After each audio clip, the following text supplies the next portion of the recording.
इंजिनिअरिंगची CET दिली नसेल तरी घाबरून जाऊ नका. समजा कमी मार्क मिळणार असतील तरी घाबरायचं नाही. विद्यार्थी मित्रांनो, अत्यंत चांगले चांगले कोर्सेस मार्केटमध्ये आता अवेलेबल आहेत.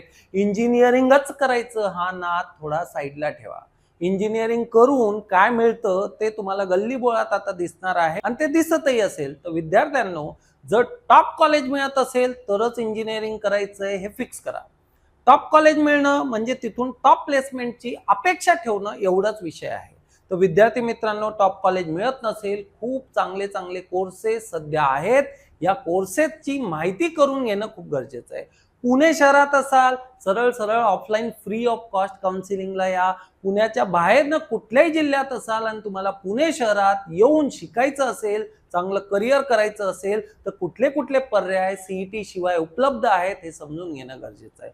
तर विद्यार्थी मित्रांनो, आजच तुम्हाला कॉमेंट सेक्शन मध्ये करिअर म्हणून टाईप करायचं आहे. तुमच्या डीएम पर्यंत आमचे डिटेल्स पोहोचतील. तर एकदा स्वतःला चान्स द्या आणि याची माहिती घेऊन बघा. फक्त इंजिनिअरिंग हाच पर्याय आहे असं नाहीये, खूप काही पर्याय आहेत विद्यार्थी मित्रांनो. Thank you very much.